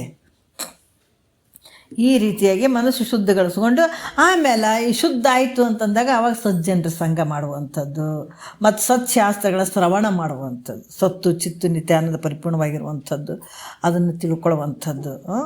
ಈ ರೀತಿಯಾಗಿ ಮನಸ್ಸು ಶುದ್ಧ ಆದಮೇಲೆ ಈ ಸತ್ಸಂಗ ಮಾಡುವಂಥದ್ದು, ಸಜ್ಜನರ ಸಹವಾಸ ಮಾಡುವಂಥದ್ದು, ಸತ್ಯ ವಸ್ತುವನ್ನು ಅರ್ಥಕೊಂಡಂಥವರ ಒಂದು ವಿಚಾರವನ್ನು ಮಾಡುವಂಥದ್ದು, ಇವೆಲ್ಲವುಗಳು ನಿತ್ಯವೂ ಮಾಡ್ತಿರ್ಬೇಕಾಗ್ತದೆ. ಹಿಂಗೆ ಮಾಡೋದ್ರಿಂದ ಏನಾಗ್ತದೆ, ಧರ್ಮ ಬೆಳೀತದ ಮತ್ತು ಜಗತ್ತಿನಲ್ಲಿ ನಿನ್ನ ಕೀರ್ತಿ ಕೂಡ ಬೆಳೀತದೆ. ಅದಕ್ಕೆ ನಾವು ಭಾಳಷ್ಟು ಹೇಳ್ತೀವಿ, ನಮ್ಮಲ್ಲಿ ಭಾಳಷ್ಟು ಅವಗುಣಗಳು ಇರ್ತಾವೆ. ಅವಗುಣಗಳು ಇದ್ದು ನಾವೇನು ಮಾಡ್ತೀವಿ, ಎಲ್ಲವನ್ನ ಇಟ್ಕೊಂಡು ಪ್ರಚಾರ ಆಗ್ಬೇಕು. ನಮಗೆಲ್ಲರೂ ಎಂಥ ಪಂಡಿತರಂತ ಅನ್ನಬೇಕು, ಎಷ್ಟು ಚಂದ ಹೇಳ್ತಾರ ಅಂತ ಅನ್ನಬೇಕು, ನಾವು ಜ್ಞಾನಿಗಳು ಅನಿಸ್ಕೊಳ್ಬೇಕು. ಇದೆಲ್ಲ ಸಲ್ಲದು, ಇದು ಆಗಬಾರ್ದು. ಇದು ಹೆಂಗಂತಂದ್ರೆ ಒಳಗಿನಿಂದ ನಿಂದು ಪ್ರೊಸೆಸ್ ಆಗಿರಬೇಕು, ನಿನ್ನ ಸಾಧನೆ ಆಗಿರಬೇಕು. ಯಾವಾಗ ಒಂದು ಗಿಡ ಒಂದು ಜಾಗದಲ್ಲಿ ನಿಂತ್ಕೊಂಡು ಒಂದು ಒಳ್ಳೆಯ ಹೂವನ್ನು ಬೀರಿ ಸುವಾಸನೆ ಬೀರ್ತದೆ, ಅದು ಬೇರೆ ಎಲ್ಲನ ಹೋಗಿ ನನ್ನ ವಾಸನೆ ನೋಡ್ರಿ ಅಂತ ಯಾವತ್ತೂ ಹೇಳಂಗಿಲ್ಲ. ಅದ್ರಂಗೆ ನಿನ್ನ ಒಂದು ಸಾಧನೆ ಕೂಡ ಆಗಿರಬೇಕು. ನಿನ್ನ ಸಾಧನೆಯಲ್ಲಿ ಸಂಪೂರ್ಣವಾಗಿ ಮೇಲ್ಮಟ್ಟಕ್ಕೆ ತೊಗೊಂಡು ಬರಬೇಕು. ಆ ಸಾಧನೆ ಅಂದಾಗ ಆಟೋಮೆಟಿಕ್ಕಾಗಿ ನಿನ್ನ ಧರ್ಮ ಕೀರ್ತಿ ಎರಡೂ ಬೆಳೀತದೆ. ಇವೆಲ್ಲವನ್ನು ಇಟ್ಕೊಂಡು ಬರೀ ನಾವು ಬಾಹ್ಯದಲ್ಲಿ ಮಾತ್ರ ನಾವು ಪ್ರಚಾರ ಆಗಬೇಕು, ನಮಗೆಲ್ಲ ಪಂಡಿತರು ಅನ್ಬೇಕು, ಸಾಧ್ಯ ಇಲ್ಲ, ಅದೆಲ್ಲ ಆಗಂಗಿಲ್ಲ. ಹಂಗೆ ಮಾಡಿಕೂಡ್ದು. ನಿತ್ಯ ಈ ರೀತಿ ಅವ್ರ ಮನಸ್ಸನ್ನು ಶುದ್ಧವಾಗಿ ಇಟ್ಕೊಂಡು ಸತ್ಸಂಗವನ್ನು ಮಾಡಿಕೊಂಡು ಸಜ್ಜನರ ಸಹವಾಸ ಮಾಡಿಕೊಂಡು ಸತ್ಶಾಸ್ತ್ರಗಳ ಒಂದು ಶ್ರವಣ ಮನನ ನಿಧಿಧ್ಯಾಸ ಮಾಡ್ಕೊಳ್ಳುವಂಥದ್ದು ನಿತ್ಯವೂ ಮಾಡ್ತಾ ಇರುವುದರಿಂದ ಏನಾಗ್ತದೆ, ಅದರಿಂದ ಧರ್ಮ ಬೆಳೀತದೆ, ಅದರಿಂದ ಕೀರ್ತಿ ಬೆಳೀತದೆ. ಈ ರೀತಿಯಾಗಿ ಮತ್ತು ಇನ್ನೊಂದು ಹೇಳ್ತಾರೆ, ಮನುಜ ಕುಲ ಜನನದ ಲಾಭ ಹೌದು. ಏನು ಹೇಳಿದಾರ? ಮನುಜ ಕುಲ ಜನನದ ಲಾಭ ಅಂದ್ರೆ ನಮ್ಮ ಅಪ್ಪ ನಮ್ಮವ್ವ ಮದುವೆ ಮಾಡ್ತಾರೆ, ಒಂದು 2 ಮಕ್ಕಳಾಗಬೇಕು. ಇದು ದೊಡ್ಡ ಕೆಲಸ. 2 ಮಕ್ಕಳಾದವು ಅಂದರೆ ಆಯ್ತು, ಜನ್ಮ ಸಾರ್ಥಕ ಅಂತ ಬಿಡ್ತಾರೆ, ಹೌದಲ್ಲ? ಅದಕ್ಕೆ ಮಗ ಹುಟ್ಟೆನವ್ವ, ಎಂಥ ಮಗ ಹುಟ್ಟಬೇಕು? ಮಗ ಹುಟ್ಟೆದವ್ವ, ಎನಗೊಬ್ಬ ಮಗ ಹುಟ್ಟೆದವ್ವ. ಮಗ ಹುಟ್ಟಿ ಎನ್ನ ಮಾಯವನಳಿಸಿ ಜಗ ಬಿಡಿಸಿ ಎನ್ನ ಜನ್ಮವ ಕೆಡಿಸಿದ ಮಗ ಹುಟ್ಟೆದವ್ವ, ಎನಗೊಬ್ಬ ಮಗ ಹುಟ್ಟೆದವ್ವ.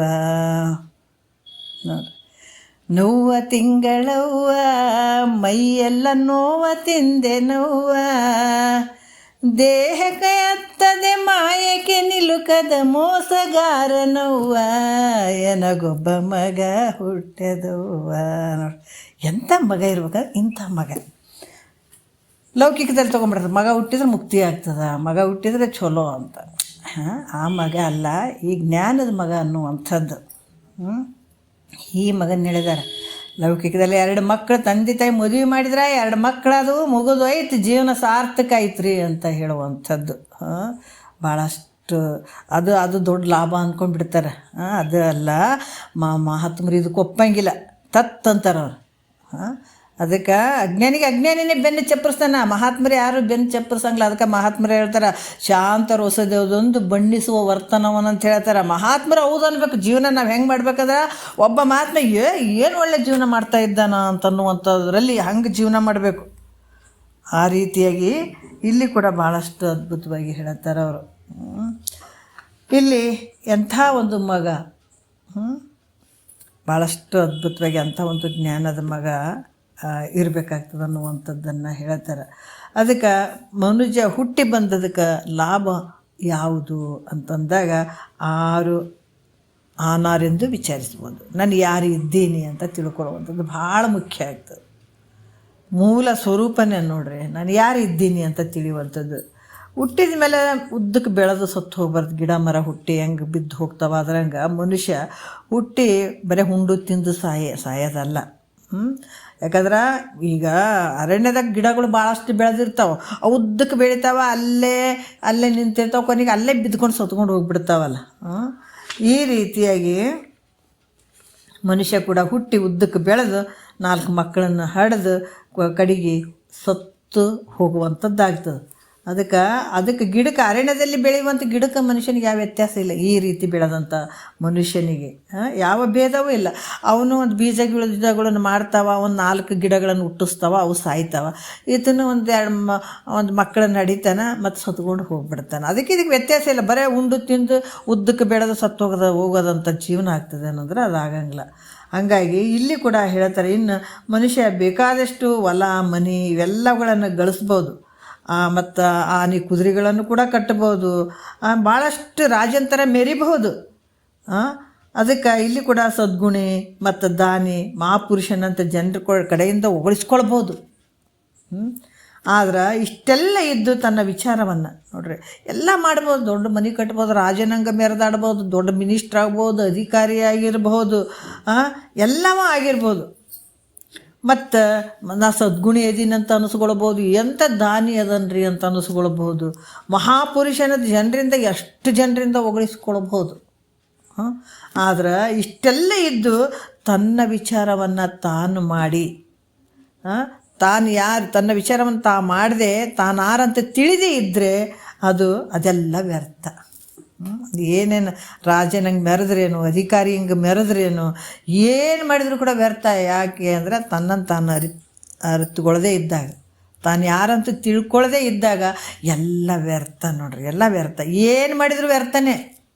ಅದಕ್ಕೆ 100 ವರ್ಷ ಬದುಕಿ ಎಷ್ಟೊಂದು ಸಾಧನೆ ಮಾಡೀನಿ ಅಂದರೆ ಎಲ್ಲ ವ್ಯರ್ಥನೇ. ಯಾವಾಗ ನೋಡ್ರಿ ನಾವು ಎಂತೆಂಥ ಪ್ರಶಸ್ತಿಗಳನ್ನ ತೊಗೊಂಡು ಭಾಳ ದೊಡ್ಡವರು ಅಂತ ಅಂದ್ಕೊಳ್ತೀವಿ, ತನ್ನನ್ನು ತಾನು ಅರ್ಥಕೊಳ್ಳಿಲ್ಲ ಅಂದ್ರೆ ಅವೆಲ್ಲನೂ ವ್ಯರ್ಥನೇ ಅವು. ಅದಕ್ಕೆ ಬೇಕಾದಷ್ಟು ಮೆರೆದಾಡಿ ಬೇಕಾದಷ್ಟು ಮಾಡೋ ಲೌಕಿಕದೊಳಗಡೆ ಏನು ಮಾಡಿದರೂ ಕೂಡ ವ್ಯರ್ಥ. ಅದಕ್ಕೆ ಹೇಳ್ತಾರ, ತೋರದಯ್ಯೋ ಸುಖ ತೋರದಯ್ಯೋ. ಬೇರೆ ಬೇರೆ ಭಾವಿಸಿ ಬ್ರಹ್ಮ ಜ್ಞಾನ ಹೊಂದಿಲ್ಲದವರಿಗೆ ಎಷ್ಟು ಜನ್ಮ ಎತ್ಕೊಂಡು ಬಂದ್ರೇನು, 100 ವರ್ಷ 120 ವರ್ಷ ಬದುಕು ವ್ಯರ್ಥನೇ. ಏನು ಮಾಡ್ತೀವಿ ತೊಗೊಂಡು ಅಂಥ ಜೀವನ ತೊಗೊಂಡು ಏನು ಮಾಡ್ತೀವಿ? ಒಂದು 3 ವರ್ಷ ಬದುಕಿ ಸತ್ತೋಗೋದನ್ನು ಒಳ್ಳೆಯದೇ ಅದು. ಯಾಕಂತಂದ್ರೆ ಜ್ಞಾನ ಪಡ್ಕೊಂಡು ಒಂದು 3 ವರ್ಷನೇ ಬದುಕು ಸಾರ್ಥಕ ಜೀವನ ಆಗ್ತದೆ. ಆದರೆ 100 ವರ್ಷ ಜ್ಞಾನ ಇಲ್ಲದೆ 100 ವರ್ಷ ಬದುಕಲ್ಲೇನು? ಜ್ಞಾನ ಇರದೇ ಇದ್ದು 100 ವರ್ಷ ಬದುಕಿದ್ರೂ ವ್ಯರ್ಥ ಆಯ್ತಲ್ಲೋ ಜೀವನ. ಇಷ್ಟು ಅವಕಾಶ ಕೊಟ್ಟಿದ್ದ ನಿನಗೆ ಭಗವಂತ. ಅದಕ್ಕೆ ಈ ರೀತಿಯಾಗಿ ಬೇರೆ ಬೇರೆ ಭಾವಿಸಿ ಬೇರೆ ಬೇರೆ ಎಲ್ಲ ವಿಚಾರ ಮಾಡಿ ತನ್ನನ್ನು ತಾನು ಅರ್ಥಕೊಳ್ಳದೇ ಇದ್ದಾಗ ಎಲ್ಲ ವ್ಯರ್ಥ. ನೋಡ್ರಿ, ನಾವು ಅದಕ್ಕೆ ಯಾವುದಕ್ಕೆ ಪ್ರಾಮುಖ್ಯತೆ ಜಾಸ್ತಿ ಕೊಡ್ಬೇಕು ಅನ್ನೋದು ನಾವು ಅರ್ಥ ಮಾಡ್ಕೋಬೇಕು. ಇಲ್ಲಿ ಮಹಾತ್ಮರು ಹೇಳ್ತಾರೆ ನೋಡ್ರಿ, ಇಲ್ಲಿ ಗಂಡು ಅಲ್ಲ ಹೆಣ್ಣಲ್ಲ, ಬಡವ ಅಲ್ಲ ಶ್ರೀಮಂತ ಅಲ್ಲ, ಆ ಜಾತಿ ಈ ಜಾತಿ ಇಲ್ಲ, ಬರೀ ಮನುಷ್ಯ ಜಾತಿ. ಉಪಾಧಿಗಳಿಂದ ಗಂಡು ಹೆಣ್ಣಾಗಿರ್ಬೋದು, ಇರುವಂಥ ಜೀವಾತ್ಮ ಒಂದೇ. ಪ್ರತಿಯೊಬ್ಬನೂ ಇಲ್ಲಿ ಕಲ್ಯಾಣ ಹೊಂದಬೇಕು ಜಗತ್ತಿನೊಳಗೆ. ಆ ಸಾಮಾನ್ಯದಿಂದ ಲಾಭ, ಈ ಸಾಮಾನ್ಯದಿಂದ ನಿನ್ನ ಶರೀರದಿಂದ ಲಾಭ ಏನಂತ ಮೊದಲು ತಿಳ್ಕೊ. ಮಹಾತ್ಮರು ಹೇಳ್ತಾರೆ, ಮನೆಗೆ ಏನೋ ಒಂದು ಸಾಮಾನು ತಂದ್ರೆ ಇದರಿಂದ ಏನು ಲಾಭ, ಇದರಿಂದ ಏನು ಲಾಭ, ಇದು ಕೊನೆವರೆಗೆ ಬರ್ತದೆ ನಂತರ ನೀನಂತ ನೋಡವ ನಿನ್ನ ಶರೀರದಿಂದ ಏನು ಮುಖ್ಯವಾದಂಥ ಲಾಭ ಅಂತ ಪಡ್ಕೊಳ್ಬೇಕಾದಂಥದ್ದು ನೀ ತಿಳ್ಕೊಳಂಗಿಲ್ಲೇನ? ಅದಕ್ಕೆ ಪ್ರಶ್ನೆ ಅರ್ಥ ಆಗ್ಬೇಕಾದ್ರೆ ಗುರುವಿನಲ್ಲೇ ಗೊತ್ತಾಗೋದು. ಇಲ್ಲಾಂದ್ರೆ ಹಂಗೆ ಕಳೆದು ಬಿಡ್ತಾನೆ ಮನುಷ್ಯ. ಅದಕ್ಕೆ ಗುರುವಿನಲ್ಲಿ ಎಲ್ಲ ಹಿಡಿತನೂ ಸಿಗ್ತದೆ, ಎಲ್ಲ ಪ್ರಶ್ನೆನೂ ಸಿಗ್ತಾವೆ, ಉತ್ತರನೂ ಸಿಗ್ತಾವೆ. ಅದರಲ್ಲಿ ಹೋಗ್ಬೇಕಷ್ಟೇ, ಅದರ ವಾಕ್ಯಗಳನ್ನು ಕೇಳಬೇಕು, ಗೊತ್ತಾಗ್ತದೆ. ಅದಕ್ಕೆ ಮಾನವ ಶರೀರ ಏನಕ್ಕೆ ಲಾಭ ಹಾಂ, ಮನುಷ್ಯ ಹುಟ್ಟಿ ಬಂದದಕ್ಕೆ ಏನು ಲಾಭಪ್ಪ, ನಾನು ಯಾರಿದ್ದೀನಿ ಅಂತ ವಿಚಾರ ಮಾಡುವಂಥದ್ದು. ಅದಕ್ಕೆ ಇದು ತಿಳಿದಿದ್ರೆ ಎಲ್ಲ ವ್ಯರ್ಥ. ಅದಕ್ಕೆ ಸರ್ಪಭೂಷಣರು ಕೂಡ ಹೇಳ್ತಾರೆ, ಏನಿರ್ದೊಡೆ ನಮ್ಮ ನಿಜ ಬೋಧೆ ಒಂದಿಲ್ಲದೇರೆ. ಎಷ್ಟು ಚಂದ ಹೇಳ್ತಾರೆ. ಏನಿರ್ದೊಡೇನು ನಿಜ ಬೋಧೆಯೊಂದಿಲ್ಲದೇರೆ, ಕಾನನದ ಬೆಳದಿಂಗಳಂತೆ ನಿಷ್ಫಲವು. ಎಷ್ಟು ಚಂದ ಹೇಳ್ತಾರೆ. ಚಂಡ ಪ್ರತಾಪದಿಂದ ಅರಿಗಳನ್ನು ಜಯಿಸಿ ಭೂಮಂಡಲವನ್ನೆಲ್ಲ ಓರ್ವನೆ ಆಳುತ್ತಿರ್ದು, ಪಿಂಡದೊಳಗಿರ್ಪ ಜೀವಾತ್ಮರನು ಅರಿಯದಿರಿ, ರಂಡೆ ಗೊದಗಿರ್ದ ಯೌವನಾದಂತಹುದು. ಎಷ್ಟು ಅದ್ಭುತವಾಗಿ ಹೇಳ್ತಾರೆ ನೋಡ್ರಿ ಅವರು. ಯಾಕಂತಂದ್ರೆ ಏನಿರ್ದೊಡೆ ನಮ್ಮ ನಿಜ ಬೋಧೆ ಚಂಡ ಪ್ರತಾಪದಿಂದ ಅರಿಗಳನ್ನು ಜಯಿಸಿ ಭೂಮಂಡಲವೆಲ್ಲವನ್ನು ಒಬ್ಬನೇ ಆಳ್ತಾ ಇದ್ದನಂದ್ರು ಕೂಡ ಜೀವಾತ್ಮರನ್ನು ಅರಿಯದಿದ್ರೆ ಎಲ್ಲ ವ್ಯರ್ಥ ವ್ಯರ್ಥ ವ್ಯರ್ಥ. ಹಾಂ, ಅದು ಒಂದು ತಿಳ್ಕೊಂಡ್ರೆ ಎಲ್ಲ ಕೃತಕೃತ್ಯ ಧನ್ಯ. ನೀನು ಜೀವಾತ್ಮರನ್ನು ನೀ ತಿಳ್ಕೊಂಡು ನಾನು ಯಾರಿದ್ದೀನಿ ಅಂತ ತಿಳ್ಕೊಂಡ್ರೆ ಜನ್ಮ ಕೃತಕೃತ್ಯ. ಇನ್ನೂ ಕೇಳೇ ಇಲ್ಲ ಮೈತ್ರಿ ದೇವಿಗೆ ಅಂದ ಬಿಟ್ರು, ಮತಿಯುಂಟ ಜಡರಿಗೆ ಅದ್ವೈತವನ್ನು ಅರಿಯಲಿಕ್ಕೆ ಸತಿನೇನ ಸುಕೃತಿ ಪೇಳುವೆನು ಕೇಳು ಮೈತ್ರ ಅಂತಂದಾಗ ನಾವು ಅದನ್ನು ಕೇಳ್ತಾ ಇದ್ದೀವಿ ಅಂದರೆ ನಾವು ಎಷ್ಟು ಧನ್ಯರಲ್ಲ. ಸಂತೋಷ ಪಡಬೇಕು, ನಾವೆಲ್ಲರೂ ಸಂತೋಷ ಪಡಬೇಕು. ಅದಕ್ಕೆ ಇಲ್ಲಿ ಕೂಡ ಏನು ಬೇಕಾದದ್ದು ಇದ್ದು ಸ್ವಸ್ವರೂಪದ ಜ್ಞಾನ ಒಂದಿಲ್ದಿದ್ರ ಅರಣ್ಯದಲ್ಲಿ ಬಿದ್ದ ಬೆಳದಿಂಗಳಂತೆ ಎಲ್ಲ ವ್ಯರ್ಥ. ಇದು ಸರ್ಪಭೂಷಣ ಶಿವಯೋಗ ಕೂಡ ಹೇಳಿದ್ದಾರೆ ಈ ಮಾತನ್ನು. ಅದರಿಂದ ಈ ಭೋಗ ಭಾಗ್ಯ ಯಾವ ಲಾಭವೂ ಇಲ್ಲೇನು, ಅದರಿಂದ ಏನಾರು ಲಾಭ ಐತೆ ಅಂದ್ರೆ ಅದರಿಂದ ಯಾವ ಲಾಭ ಇಲ್ಲ. ಯಾಕಂದ್ರೆ ಅವೆಲ್ಲ ನಶ್ವರ ಆಗಿರುವಂಥವು. ಭೋಗ ಭಾಗ್ಯಾದಿಗಳು ಹೆಂಗದವಪ್ಪ ಅಂದ್ರೆ ನಶ್ವರ ಆಗಿರುವಂಥವು. ಆ ಕಾರಣ ಮನುಷ್ಯನಾಗಿ ಹುಟ್ಟಿ ಬಂದ ಮೇಲೆ ನಾನು ಯಾರು ಅಂತ ವಿಚಾರ ಮಾಡಿ ತನ್ನನ್ನು ತಾನು ತಿಳಿಬೇಕಾದಂಥದ್ದು ಮುಖ್ಯ. ನಾನು ಯಾರಿದ್ದೀನಿ, ಅಪ್ಪ ಅಮ್ಮ ನಾವು ವಿಚಾರ ಮಾಡಬೇಕು. ಅಪ್ಪ ಅಮ್ಮ ಬರೋದು, ಯಾಕಂದ್ರೆ ಅವ್ರು ಹೆಸರಿಡೋಕ್ಕಿಂತ ಮುಂಚೆ ನಾನು ಏನಿದ್ದೆ, ನಾನು ಎಲ್ಲಿಂದ ಬಂದುಬಿಟ್ಟಿಯಲ್ಲ, ಎಲ್ಲಿಂದ ಬಂದೆ? ಆಕಾಶ, ವಾಯು, ಅಗ್ನಿ, ಜಲ, ಪೃಥ್ವಿ, ಸಪ್ತಧಾತುಗಳು ರೂಪಾಗಿ, ತಂದೆಯಲ್ಲಿ ವೀರ್ಯ ರೂಪಾಗಿ, ತಾಯಿಯಲ್ಲಿ ಬಂದು ನಿಂತವ ನೀನು. ಮತ್ತು ಅಲ್ಲಿಂದ ಎಲ್ಲಿಂದ ಬಂದು? ಮೊದಲೆಲ್ಲ ಪಾಪ ಪುಣ್ಯಕ್ಕನುಸಾರವಾಗಿ ಹಲವಾರು ಲೋಕಗಳೆಲ್ಲ ತಿರುಗಾಡಿ ಬಂದು ಈ ರೀತಿಯಾಗಿ ತಾಯಿ ಗರ್ಭಕ್ಕೆ ಬಂದು ಮತ್ತೆ ಈ ಮನುಷ್ಯನ ಶರೀರ ತೊಟ್ಕೊಂಡು ಬಂದು ಅಂತಂದಾಗ ನೀನು ಯಾರು ಅಂತ ತಿಳ್ಕೊಳ್ಳುವಂಥದ್ದು ಬಹಳ ಮುಖ್ಯ ಆಗ್ತದೆ. ಅದನ್ನು ಬಿಟ್ಟು ನಾವು ಈಗ ಅಪ್ಪ ಅಮ್ಮ ಇಟ್ಟ ಹೆಸರೇ ಸತ್ಯ ಅಂತ ಹೋಗ್ತಾ ಇದ್ದೀವಲ್ಲ, ಇದು ಅಜ್ಞಾನ. ಅದಕ್ಕೆ ಮೊದಲ ಏನು ಕೆಲಸ ಮಾಡು, ಮೊದಲ ಈ ಮನುಜ ಜನನದ ಲಾಭ ಯಾವುದಪ್ಪ ಅಂದರೆ ಯಾರು ನಾನು ಅದೀನಿ ಅಂತ ತಿಳ್ಕೊಳ್ಳುವಂಥದ್ದೇ ದೊಡ್ಡ ಲಾಭ ಐತೆ. ಇಲ್ಲಿ ಕೂಡ ಹೇಳ್ತಾರ ಭಾಳಷ್ಟು ವಿಚಾರಗಳನ್ನು. ಆತ್ಮ ಲಾಭಕ್ಕಿಂತ ಹೆಚ್ಚಿನ ಲಾಭ ಯಾವುದಿಲ್ಲ ಅನ್ನುವಂಥದ್ದು. ಇದನ್ನು ಭಾಳಷ್ಟು ನಾವು ತಿಳ್ಕೊಳ್ಬೇಕಾದಂಥದ್ದು ಶ್ರುತಿ ಕೂಡ ಹೇಳ್ತದೆ. ಮತ್ತು ಆತ್ಮ ಸ್ವರೂಪವನ್ನು ತಿಳಿಯುವುದರಿಂದ ಎಲ್ಲಕ್ಕೂ ಹೆಚ್ಚಿನ ಯಾವ ಲಾಭ ಆಗ್ತದ ಅಂತಂದು ಕೂಡ ಅವ್ರು ಹೇಳ್ತಾರೆ. ಆತ್ಮ ಲಾಭವನ್ನು ಅಂದರೆ ಆತ್ಮ ಸ್ವರೂಪವನ್ನು ತಿಳಿಯೋದ್ರಿಂದ ಎಲ್ಲಕ್ಕೂ ಹೆಚ್ಚಿನ ಲಾಭ ಯಾವುದು ಆಗ್ತದಪ್ಪ ಅಂತಂದ್ರೆ, ನಮಗೆ ಹೆಚ್ಚಿನ ಲಾಭ ಯಾವುದಂದ್ರೆ ಅತ್ಯಂತ ದುಃಖ ನಿವೃತ್ತಿ ಆಗ್ತದೆ, ಪರಮಾನಂದ ಪ್ರಾಪ್ತಿ, ಮೋಕ್ಷ ಆಗ್ತದೆ. ಈ ಪರಮಾನಂದ ಪ್ರಾಪ್ತಿ ಅಂದರೆ, ಪರಮಾನಂದ ಅಂದ್ರೆ ಎಲ್ಲ ಈಗೇನು ನಾವು ಕಂಡ ಆನಂದಗಳು, ನಾವೇ ಅನುಭವಿಸ್ತಾ ಇದ್ದೀವಲ್ಲ ವಿಷಯಾನಂದಗಳು, ವಿಷಯಾನಗಳು ಇವೆಲ್ಲ ಸತ್ಯ ಅದಾವ ಅಂದರೆ ಕ್ಷಣಕ್ಕೆ ತೋರಿ ಕ್ಷಣಕ್ಕೆ ಅಡಗವಂಥವು. ಆದರೆ ಇವೆಲ್ಲ ಆನಂದಗಳು ಎಲ್ಲಿ ಸೇರ್ಯಾವ? ಪರಮಾನಂದದಲ್ಲಿ ಸೇರ್ಯಾವ. ದೊಡ್ಡ ಆನಂದ ಅದು ಒಂದು ಸಲ ಆನಂದ ಆಯಿತು ಅಂದ್ರೆ ಮತ್ತೆ ಯಾವತ್ತು ನಿನ್ನಿಂದ ಬಿಟ್ಟು ಹೋಗುವಂಥದ್ದಲ್ಲ, ಯಾವಾಗಲೂ ಇರುವಂಥದ್ದು. ಅದು ಮುಗೀತು. ಹೆಂಗೆ ಒಂದು ನದಿ ಬಂದು ಸಮುದ್ರಕ್ಕೆ ಸೇರಿದ ಮೇಲೆ ಅದು ಅಷ್ಟು ಹಾಯಾಗಿಬಿಡ್ತದೆ, ಅದರ ಹಂಗೆ ಇಂಥ ಆನಂದವನ್ನು ಪಡ್ಕೊಂಡಂಥ ಜ್ಞಾನಿ ಮುಗೀತು, ಅಲ್ಲಿ ಕೃತಕೃತ್ಯ ಆನಂದದಲ್ಲೇ ಇರುವಂಥದ್ದು.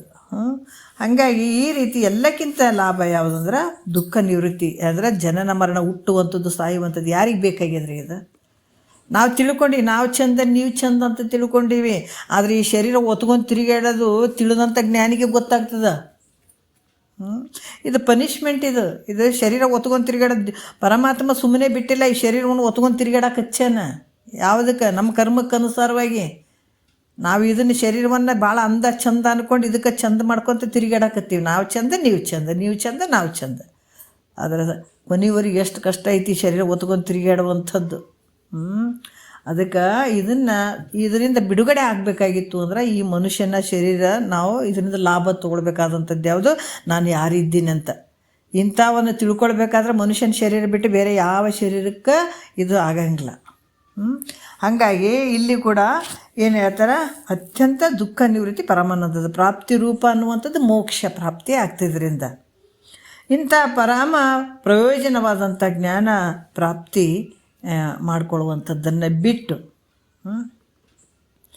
ನಾವು ಇಂಥದನ್ನು ಬಿಡ್ತೀವಿ. ಮಹಾತ್ಮರು ಇದನ್ನೇ ಹೇಳಕತ್ತಾರ, ಅವರು ಸುಖವನ್ನೇ ಹೇಳಕತ್ತಾರ, ಆನಂದಕ್ಕೆ ಹೇಳಕತ್ತಾರ, ನಿನಗೆ ಈ ಜನ್ಮ ಸಾರ್ಥಕ ಮಾಡ್ಕೊಳ್ಳಿ ಅಂತ ಹೇಳಕತ್ತಾರ ಅಂದಾಗ ನಾವೆಷ್ಟು ಇದಕ್ಕೆ ವಿಚಾರ ಮಾಡ್ತೀವಿ. ಮಹಾತ್ಮರ ವಾಕ್ಯಗಳನ್ನು ಎಷ್ಟು ಜನ ತಗೊಳ್ತೀವಿ, ಇದನ್ನು ಬಿಡ್ತೀವಿ. ಇಹದಲ್ಲಿ ಭೋಗಕ್ಕಾಗಿ ಬಡ್ದಾಡ್ತೀವಿ, ಮತ್ತು ಪರಲೋಕದಲ್ಲಿ ಭೋಗಕ್ಕಾಗಿ ಬಡ್ದಾಡ್ತಾ ಇದ್ದೀವಿ. ಯಾಕಂದ್ರೆ ಎರಡಲ್ಲಿ, ಇಹದಲ್ಲೂ ಪರಲೋಕದಲ್ಲಿ ಆ ಸುಖ ಕ್ಷಣಿಕವಾಗಿರುವಂಥ ಸುಖಕ್ಕಾಗಿ ಬಡ್ದಾಡ್ತಾ ಇದ್ದೀವಿ. ಅದರಿಂದ ಅತ್ಯಂತ ದುಃಖ ನಿವೃತ್ತಿ ಆಗದೆ ಏನಾಗ್ತದ, ಅಧಿಕ ದುಃಖಗಳೇ ಜಾಸ್ತಿ ಆಗ್ತದೆ. ನಮಗೇನಾಗ್ತದಪ್ಪ ಅಂತ ಇದರಿಂದ ದುಃಖ ನಿವೃತ್ತಿ ಆಗ್ತದೇನೋ, ಇಹ ಪರದ ಭೋಗಾದ ಆಸೆಗಳಿಗೆ ನಾವು ಬಡ್ದಾಡಿದ್ರೆ ಇದರಿಂದ ಏನಾಗ್ತದೆ, ಮತ್ತೊಂದಿಷ್ಟು ದುಃಖ ಪ್ರಾಪ್ತಿ ಆಗ್ತದೆ, ಭಾಳಷ್ಟು ಕಷ್ಟವನ್ನು ಅನುಭವಿಸ್ಬೇಕಾಗ್ತದ. ಅದಕ್ಕೆ ಈ ರೀತಿ ದುಃಖವನ್ನು ಅನುಭವಿಸುವಂಥದ್ದು ಭಾಳ ಕಷ್ಟ ಆಗ್ತದೆ. ಅದಕ್ಕೆ ಅಜ್ಞಾನಿಯು ಮೂಲ ದುಃಖವನ್ನು ಕಳೆಯದೆ ಮೂಲ ದುಃಖವನ್ನು ಕಳ್ಕೊಳ್ಬೇಕಾಗ್ತದೆ. ಮೂಲ ದುಃಖಕ್ಕೆ ಕಾರಣವಾಗಿರುವಂಥ, ಯಾಕಂದರೆ ಇವೆಲ್ಲ ನಮ್ಮ ದುಃಖಗಳಿಗೆ ಈ ಶರೀರ ಮತ್ತು ಜನನ ಮರಣ ಅನ್ನುವಂಥದ್ದು ಇವೆಲ್ಲಕ್ಕೂ ಕಾರಣ ಆಗಿರುವಂಥದ್ದು ಯಾವುದಪ್ಪ, ಈ ಶರೀರ ಬರ್ತದಲ್ಲ, ಇವೆಲ್ಲ ವ್ಯವಹಾರಕ್ಕೆ ಹುಟ್ಟುವಂಥದ್ದು, ಸಾಯುವಂಥದ್ದು. ದೊಡ್ಡ ದುಃಖ ಯಾವುದು ಅಂದರೆ ಜನನ ಮರಣ ಅನ್ನುವಂಥದ್ದು ದುಃಖ. ಅದಕ್ಕೆ ಈ ರೀತಿಯಿಂದ ಮತ್ತೆ ಪುನರಪಿ ಜನನ ಮಾಡ್ಕೊಳ್ಳದೇ ಇದ್ದಾಗ ಮತ್ತೆ ಹುಟ್ಟುವಂಥದ್ದು, ಸಾಯುವಂಥದ್ದು. ಅದರಿಂದ ಇದು ಮೂಲ ದುಃಖ ಕಾರಣ ಆಗಿರುವಂಥದ್ದು ಯಾವುದಂದ್ರೆ ಅಜ್ಞಾನ. ಯಾವಾಗ ನನ್ನನ್ನು ನಾನು ತಿಳಿಗೊಡದೇ ಇರುವಂಥದ್ದು, ಭೇದಕ್ಕೆ ಅವಕಾಶ ಇರುವಂಥದ್ದೇ ಅಜ್ಞಾನ. ಅದನ್ನು ನಾಶ ಮಾಡಿಕೊಳ್ಳಿಕ್ಕೆ ನಾವು ಪ್ರಯತ್ನ ಮಾಡಬೇಕಾಗ್ತದೆ. ಯಾಕಂದ್ರೆ ಸಂಸಾರದಲ್ಲಿ ಭಾಳ ದುಃಖ ಅದಂದ್ರೆ ಇವತ್ತು ಯಾವ ದುಃಖ ಐತ್ರಿಪಿ ಸಂಸಾರ ನಾವು ಮಾಡಂಗಿಲ್ಲ ಅಂತ ಅಂದೀವೇನ, ಎಷ್ಟು ದುಃಖ ಇದನ್ನು ಮಾಡ್ತೀವಿಲ್ಲ. ಅದ್ರಂಗೆ ಇಂಥ ಒಂದು ಮೂಲ ಅಜ್ಞಾನವನ್ನು ಕೆಡಿಸ್ಕೊಳಕ್ಕೆ, ಆಮೇಲೆ ಅತ್ಯಂತ ಪರಮಾನಂದ ಪ್ರಾಪ್ತಿ ಮಾಡ್ಕೊಳ್ಳೋದಕ್ಕೆ ನಾವು ಪ್ರಯತ್ನ ಮಾಡಲೇಬೇಕಾಗ್ತದೆ. ಅದಕ್ಕೆ ಅಜ್ಞಾನ ನಾಶ ಆಗಬೇಕಾದ್ರೆ ಏನು ಮಾಡಬೇಕು, ಇಲ್ಲಿ ಜ್ಞಾನನೇ ಬೇಕಾಗ್ತದೆ. ಸುಮ್ಮನೆ ಆಗ್ತದನ ಅಜ್ಞಾನ, ಮನ್ಯಾಗ ಕುಂತ್ಕೊಂಡ್ರೆ ಆಗ್ತದನ, ಆಗಂಗಿಲ್ಲ. ಗುರುವಾಕ್ಯ ಕೇಳಂಗಿಲ್ರಿ ಅಜ್ಞಾನ ಇಲ್ಲರಿ ಅನ್ನೋಕ್ಕಾಗ್ತದೇನೋ, ಇಲ್ಲ. ಯಾಕಂದ್ರೆ ಗುರುವನ್ನು ಅದಕ್ಕೆ ಹೇಳ್ತಾರಲ್ಲ ಅವರು, ಜ್ಞಾನದ ಬಲದಿಂದ ಅಜ್ಞಾನದ ಕೇಳಿ. ಇದಕ್ಕೆ ಈ ಅಜ್ಞಾನ ಕಳ್ಕೊಂಡು ಜ್ಞಾನವನ್ನು ನಾವು ಮಾಡ್ಕೊಡ್ಬೇಕಾಗ್ತದೆ. ಇದು ಗುರು ಮುಖಾಂತರನೇ ಮಾಡ್ಕೊಡ್ಬೇಕಾಗ್ತದೆ. ಅದಕ್ಕೆ ಬಸವಣ್ಣರು ಕೂಡ ಇದನ್ನು ಭಾಳ ಚಂದ ಹೇಳ, ಜ್ಞಾನದ ಬಲದಿಂದನೇ ಅಜ್ಞಾನ ಕೆಡುವಂಥದ್ದು. ಅದಕ್ಕೆ ಈ ಕಾರಣದಿಂದ ಜ್ಞಾನವನ್ನು ಸಂಪಾದಿಸಿ ಮತ್ತು ದುಃಖಕ್ಕೆ ಕಾರಣವಾಗಿರುವಂಥ ಅಜ್ಞಾನವನ್ನು ನಾಶ ಮಾಡಿಕೊಡ್ಬೇಕಾದಂಥದ್ದು ಮುಖ್ಯ. ದುಃಖಕ್ಕೆ ನಮ್ಗೆ ಇಷ್ಟೆಲ್ಲ ದುಃಖಕ್ಕೆ ಕಾರಣ ಆಗಿರುವಂಥದ್ದು ಯಾವುದು, ಅಜ್ಞಾನ ಮೂಲ ಬೇರದು. ಆ ಬೇರನ್ನು ನಾಶ ಮಾಡಿಕೊಡ್ಬೇಕಾಗ್ತದೆ. ಅತ್ಯಂತ ದುಃಖ ನಿವೃತ್ತಿ ಪರಮಾನಂದದ ಒಂದು ಪ್ರಾಪ್ತಿ ರೂಪವನ್ನು ನಾವು ಪಡ್ಕೊಳ್ಬೇಕಾಗ್ತದ ಅಂತ ಕೂಡ ಹೇಳ್ತಾರೆ. ಮತ್ತು ಇಲ್ಲಿ ಕೂಡ ಹೇಳ್ತಾರೆ, ಶಂಕ ಮಾಡ್ತಾರೆ ಒಂದು ಸ್ವಲ್ಪ, ತಮ್ಮನ್ನು ತಾವು ಯಾರು ಮರ್ತಿಲ್ಲ, ನಾನು ಇದ್ದೇನೆ ಅನ್ನುವಂಥ ಜ್ಞಾನ ಎಲ್ಲರಿಗೆ ಐತೆ, ಪುನಃ ತಿಳಿಯುವ ಅವಶ್ಯಕತೆ ಏನು ರೀ ಅಂತ ಕೇಳ್ತಾನಂತ. ಪ್ರಶ್ನೆ ಶಿಷ್ಯ ಕೇಳ್ತಾನೆ, ಏನಂದ್ರೆ ತಮ್ಮನ್ನು ಕೇಳಿದ್ರೆ ತಮ್ಮನ್ನು ತಾವು ಯಾರು ಮರ್ತಿರಂಗಿಲ್ಲ, ನಾನು ಅದೀನಿ ಅಂತ ಹೇಳ್ತೀನಿ, ಅವ್ರು ಅದಾರ. ತಮ್ಮನ್ನು ತಾವು ಯಾರು ಮರ್ತಿಲ್ಲ, ನಾವು ಅಂತಾರೆ, ಎಲ್ಲರೂ ಅಂತಾರೆ. ಆದರೆ ನಾನು ಇದ್ದೀನಿ ಅನ್ನುವಂಥದ್ದು ಜ್ಞಾನ ಎಲ್ಲರಿಗೆ ಆದ, ನಾನು ಇದ್ದೀನಪ್ಪ ಅಂತಾರೆ. ಮತ್ತು ತನ್ನ ಜ್ಞಾನ ತನಗೆ ಎಲ್ಲರಿಗೆ ಐತೆ ಅದು. ಮತ್ತು ಪುನಃ ನಾನು ಹಿಂಗಿದ್ದೀನಿ ಅಂತ ತಿಳಿಯುವಂಥ ಅವಶ್ಯಕತೆ ಏನು ಅಂತ ಪ್ರಶ್ನೆ ಬಂದಾಗ ಅವ್ರು ಹೇಳ್ತಾರೆ, ನಾನು ಅನ್ನುವಂಥ ಶಬ್ದಕ್ಕೆ ಅರ್ಥ ಅನ್ನುವಂಥದ್ದನ್ನು ವಿಚಾರ ಮಾಡಿದೆ ನೋಡ್ರಿ. ನಾನು ಅನ್ನುವಂಥ ಶಬ್ದ ನೀನು ವಿಚಾರ ಮಾಡಿದೇನೋ, ಇಲ್ಲ. ಯಾವುದಕ್ಕೆ ಅಂದಿದೆ ಅಂತ ಇಲ್ಲ.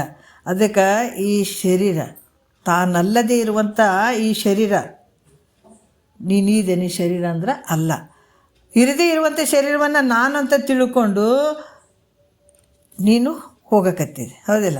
ಇದು ಇರದೇ ಇರುವಂಥ ಶರೀರ ನಾನು ಅಂಥದಕ್ಕಾಗಿ ನಿನಗೆ ಜನನ ಮರಣ ಅನ್ನುವಂಥ ದುಃಖ ಬಂದಿರ್ಬೋದು. ಅದಕ್ಕೆ ಹೇಳ್ತಾರೆ, ಇಂಥ ಒಂದು ಜನನ ಮರಣ ಒಂದು ಚಕ್ರದಲ್ಲಿ ಯಾಕೆ ಬಿದ್ದಿದ್ದೀವಿ ನಾವು ಅಂತಂದ್ರೆ, ಇರದೇ ಇರುವಂಥದ್ದು ನಾನು ಅಂತ ಹಿಡ್ದದಕ್ಕೆ. ಇವು ಯಾವ ನನವಲ್ಲ, ಅದನ್ನ ನೀ ಕಳ್ಳ ಅಂತಾರೆ ಮಹಾತ್ಮ. ನಾವು ಕಳ್ರಿ ಹೆಂಗ್ರಿ, ಕಳ ಬೇಡ, ಕೊಲ ಬೇಡ, ಉಸಿಯನ್ನು ಉಡಿಯಲು ಬೇಡ. ನೋಡ್ರಿ ಎಷ್ಟು ಅದ್ಭುತವಾಗಿ ಹೇಳ್ತಾರೆ. ಮತ್ತು ನಾವೆಲ್ಲರೂ ಕಳ್ರೆ, ಯಾಕಂದರೆ ಇರದೇ ಇರುವಂಥದ್ದು ನಾನು ಅನ್ಕೊಂಡು ಕುಂತೀವಲ್ಲ ಈ ಶರೀರ. ಅದಕ್ಕೆ ಇದು ಕಳ್ರ ಲೆಕ್ಕದಾಗ ಇದು ಈ ದೇಹಾದಿಗಳು ನಾನು ಅಂತ ಯಾವಾಗ ನಾನು ತಿಳ್ಕೊಂಡಿದ್ದೀನಿ, ಜನನ ಮರಣ ರೂಪ ಸಂಸಾರ ಅನ್ನುವಂಥ ಒಂದು ಚಕ್ರದಲ್ಲಿ ಸಿಲುಕಿ ಜೀವಾತ್ಮ ಏನು ಮಾಡಕತ್ತಾನ, ಕಷ್ಟಪಡಕತ್ತಾನೆ. ಯಾತಕ್ಕಂದರೆ ಈ ಶರೀರ ನಾನು ಅನ್ನೋದಕ್ಕೆ. ಅದಕ್ಕೆ ಶರೀರ ನಾನು ಅಂದ ತಕ್ಷಣವೇ ಎಷ್ಟೋ ಕೋಟಿ ಪಾಪಗಳು ಬಂದುಬಿಡ್ತಾವಂತಾರೆ ಮಹಾತ್ಮರು. ಶರೀರ ನೀನು ಹೆಂಗೆ ಆಗ್ತೀಯೋ. ಅದಕ್ಕೆ ಈ ರೀತಿಯಾಗಿ ಈ ಸಂಸಾರ ಅನ್ನೋ ಜನನ ಮರಣ ಅನ್ನುವಂಥ ದೊಡ್ಡ ಸಂಸಾರ ಇದು. ಸಂಸಾರ ಅಂದ್ರೆ ಹೆಂಡತಿ ಮಕ್ಕಳ ಸಂಸಾರ ಅಂತ ನಾವು ಮಾಮೂಲಿ ತಿಳ್ಕೊಂಡ್ಬಿಡ್ತೀವಿ. ಆದರೆ ಸಂಸಾರ ಅನ್ನುವಂಥದ್ದು ಯಾವುದಂದ್ರೆ ಜನನ ಮರಣ ಸಂಸಾರದಿಂದ ಬಿಡುಗಡೆ ಆಗಬೇಕಾಗಿದ್ದಿಲ್ಲ. ಆ ಜನನ ಮರಣ ಸಂಸಾರ ಚಕ್ರದಲ್ಲಿ ಇದನ್ನು ಯಾವಾಗ ತಿಳ್ಕೊಳಂಗಿಲ್ಲ, ಇಂಥ ಜನನ ಮರಣ ಅನ್ನುವಂಥ ಈ ಚಕ್ರದಲ್ಲಿ ಭವಚಕ್ರದಲ್ಲಿ ಬಿದ್ದು ಒದ್ದಾಡಕ್ಕೆ ಶುರು ಮಾಡ್ತಾನೆ ಈ ಜೀವಾತ್ಮ. ವಿಚಾರ ಮಾಡಿ ನೋಡಿದರೆ ಈ ಶರೀರ ತಾನಲ್ಲ.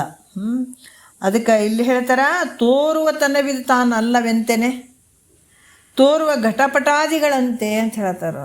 ಈ ತೋರುವಂಥ ಶರೀರ ನೀನಲ್ಲ, ಮತ್ತು ಹೆಂಗೆ ಘಟಪಟಾದಿಗಳು ತೋರ್ತವಿಲ್ಲ, ಗಡಿಗೆ ಬಟ್ಟೆ ಇವೆಲ್ಲ ತೋರ್ತಾವೆ ನೋಡ್ರಿ, ದೃಶ್ಯವಾಗಿ ತೋರುವಂಥವು ಏನೇನದವ ಅದ್ರಂಗೆ ನಿನ್ನ ಶರೀರ ಅದು. ಮತ್ತು ಶರೀರ ಮಾತ್ರ ನಾನೇ ಅಂತ ಹೆಂಗೆ ಅಂತೀನಿ ನೀನು? ಮತ್ತು ಹಂಗಂದ್ರೆ ಈಗ ತೋರುವಂಥ ಎಲ್ಲ ವಸ್ತುಗಳು ನಾನೇ ಅನು.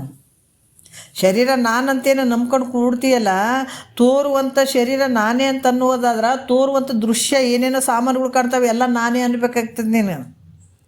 ಅದಕ್ಕೆ ಇದು ಘಟಪಟಾದಿಗಳಂತೆ ತೋರುವಂಥ ಶರೀರ ನೀನು ಹೆಂಗಾಗ್ತೀವಿ? ಖಂಡಿತ ಆಗಂಗಿಲ್ಲ. ಅದಕ್ಕೆ ಕಾಣಿಸಿಕೊಳ್ಳುವಂಥ ಘಟಪಟಾದಿಗಳು ತಾನು ಹೆಂಗೆ ಆಗಂಗಿಲ್ಲೋ ಹಾಗೆ ತನಗೆ ಕಾಣಿಸಿಕೊಳ್ತಾ ಇರುವಂಥ ಈ ಶರೀರ ಕೂಡ ನೀನಾಗಕ್ಕೆ ಸಾಧ್ಯ ಇಲ್ಲ. ಅದಕ್ಕೆ ಮತ್ತು ಈ ಶರೀರ ಕೂಡ ಹೆಂಗದಂತಂದ್ರೆ ಒಂದು ಸಲ ಸೊರಗ್ತದ, ಒಂದು ಸಲ ದಪ್ಪ ಆಗ್ತದ. ಜನನ ಮರಣ ಇವೆಲ್ಲವೂ ತನ್ನಲ್ಲಿ ಆರೋಪ ಮಾಡಿಕೊಂಡು ಶರೀರಕ್ಕೆ ಆದಂಥವೇ ನನಗೆ ಆಗ್ಯಾವಂತ ತಿಳ್ಕೊಳ್ಳುವಂಥದ್ದು. ನಾನು ಸೊರಿಗಿನ್ರಿ, ನಾ ದಪ್ಪಾಗಿನ್ರಿ, ನೋಡ್ರಿ ಕಿದು ನೋಡ್ರಿ. ಇದು ಯಾಕಂದ್ರೆ ಅಜ್ಞಾನದಲ್ಲಿ ಜ್ಞಾನ, ಜ್ಞಾನದಲ್ಲಿ ಅಜ್ಞಾನ ಎರಡು ಬೆರ್ತು ಬಿಟ್ಟಾವಿಲ್ಲ. ನಾವು ಊಟದಾಗ ಏನೋ ಒಂದು ಕಲಬೆರಿಕೆ ಆಗಿದೆ ಅಂದರೆ ನಮ್ಮ ಹೆಲ್ತ್ ಹಾಳಾಯ್ತು ಅಂತೀವಿ. ಇದು ಹೆಲ್ತ್ ನಮ್ಗೆ ಹಾಳಾಗೋದು ಗೊತ್ತಾಗೋದು ನಮ್ಗೆ. ಇಲ್ಲಿ ನೋಡ್ರಿ ಹೆಂಗದ ಮೂಲ. ಏನು ರೀ ಬರೀ ಕಲಬೆರಿಕೆ ಮಾಡ್ತಾರ ಅಂತ ನಾವು ಬೈತೀವಲ್ಲ, ಕಿಲ್ಲಿ ಕಲಬೆರಿಕೆ ಆದದ್ದು ನನಗೆ ಗೊತ್ತಿಲ್ಲ ಅಂದಾಗ ಎಂಥ ಮೂರ್ಖರಿ ಅಂತಾರೆ ಮಹಾತ್ಮರು. ಎಂಥ ಮೂರ್ಖ. ನೋಡೋಣ, ಇದನ್ನೇ ಹಿಡ್ಕೊಂಡು ನಾಳೆ ಒಂದು ಸ್ವಲ್ಪ ಮಾತಾಡೋಣ. ಭಾಳ ಅದ್ಭುತವಾದಂಥ ವಿಚಾರ ಹೇಳ್ತಾರೆ. ಎಳಿ ಎಳಿಯಾಗಿ ಬಿಡಿಸ್ತಾರೆ, ನಮ್ಮಲ್ಲಿರುವಂಥ ಎಲ್ಲ ಜಂಗನ್ನು ತೆಗಿತಾರೆ ಮಹಾತ್ಮರು. ನಾಳೆ ನೋಡೋಣ. ಮತ್ತು ಗುರುಗಳ ಪಾದಕ್ಕೆ ಅರ್ಪಿಸಿ ಹರವು.